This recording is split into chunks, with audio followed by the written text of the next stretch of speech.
মধ্যাহ্ন ৰাইজ আজি সদৌ অসম মধ্যাহ্ন ভোজন ইউনিয়নৰ ৰাজ্যজোৰা প্ৰতিবাদ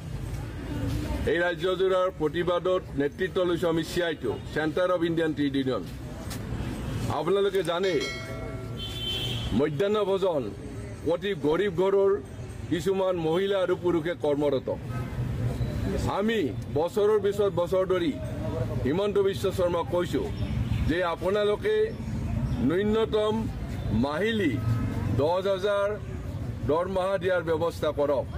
কিন্তু প্ৰতিবাৰে কয় তেওঁ যে দিম দিম দিম বুলি কয়। এতিয়া তেওঁ কি কৈছে যে মধ্যাহ্ন ভোজনৰ চাকৰি নাখাওঁ, কিন্তু আমি এটা NGOৰ মাজেদি পাকঘৰ বনাম আৰু এই পাকঘৰৰ মাজেদি গোটেই নলবাৰী জিলাত পুৱা ৰাতিয়ে ভাত বনাব। সেই পচা ভাতবিলাক সৰু সৰু ল'ৰা ছোৱালীক খুৱাব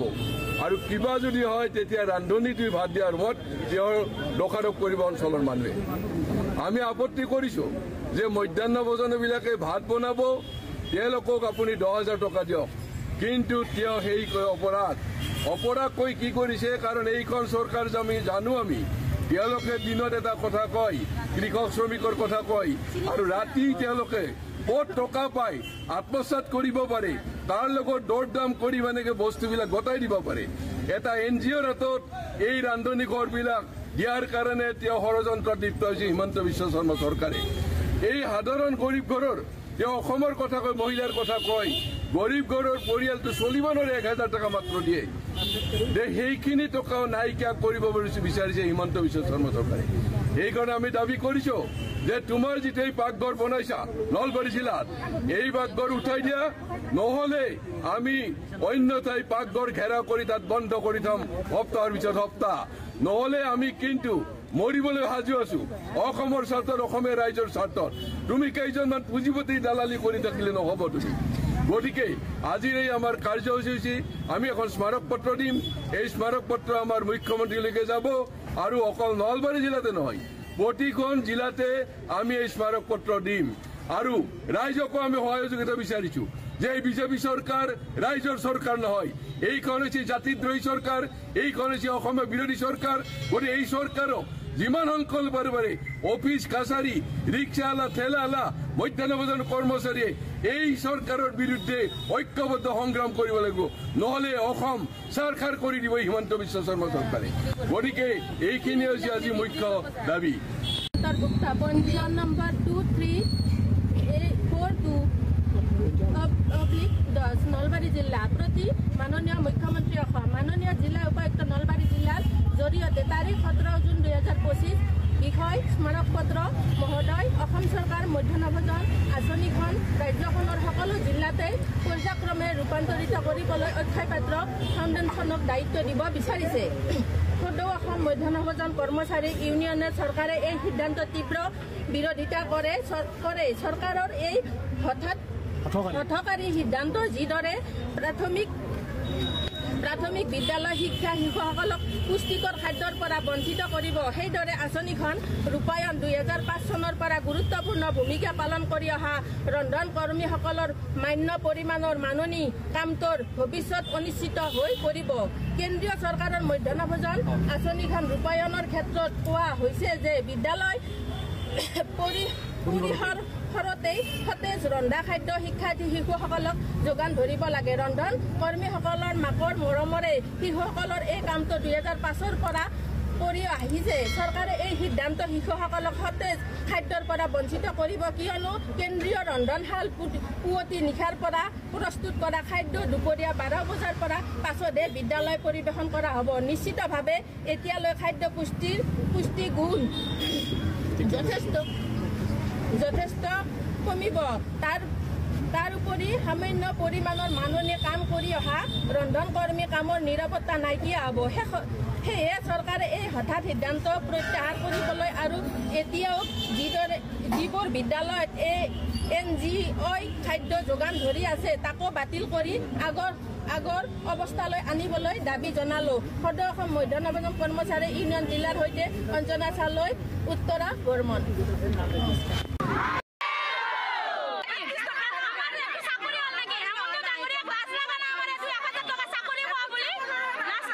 তেওঁতো লাজ পাব লাগিছিল 1000 টকাৰ এটো চাকৰি হ'ব নেকি নিযুক্তি পত্ৰ আমাৰ নিযুক্তি পত্ৰ দিছে নেকি আমাক নেকি চাকৰিৰ কাৰণে নিযুক্তি পত্ৰ দিছে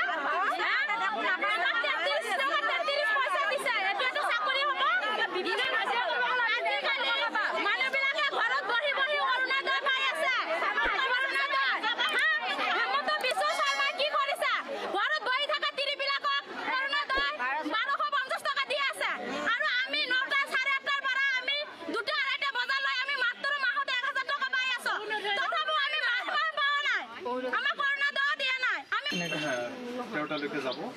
আৰু আপোনালোকৰ যিখিনি সমস্যা চৰকাৰে এইখিনি সমস্যা তেওঁলোকে চাই অনুযায়ী এটা সঠিক সিদ্ধান্ত ল'ব বুলি আমিও আশাবাদী যাতে আপোনালোকৰ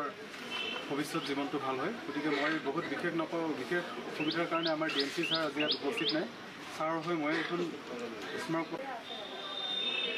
সদৌ অসম মধ্যাহ্ন ভোজন কৰ্মচাৰী ইউনিয়ন দৰং জিলা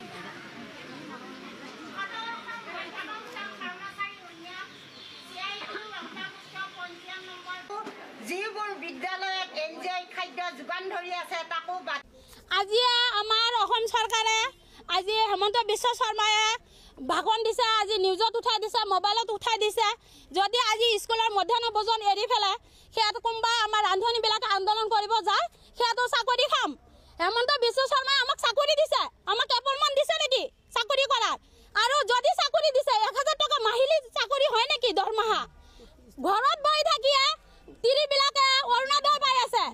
1250 টকা আৰু আমি মাহত পাই আছো 1000 টকা তথাপিও আমাক মাহিলী দৰমহা মাহ দিয়া নাই আমাক কেতিয়াবা 4 মাহ 5 মাহ 7 মাহ মূৰে দি আছে 1000 টকা কৰি আমি সেই পইচাৰে আমি কি এটো চাকৰি হ'ব আজি আমি 20 বছৰে দি আমি এটো কাম মধ্যাহ্ন ভোজনৰ কাম কৰ্মচাৰী হিচাপত আমি চলাই আছো এই কামৰ বাবে আমাক মুখ্যমন্ত্ৰীয়ে আমাৰ হেমন্ত বিশ্ব শৰ্মাই আমাক দৰমহা বৃদ্ধি কৰি দিম বুলি কৈছিল আমাক অক্টোবৰৰ 1 তাৰিখৰ পৰা আমাক দৰমহা দিব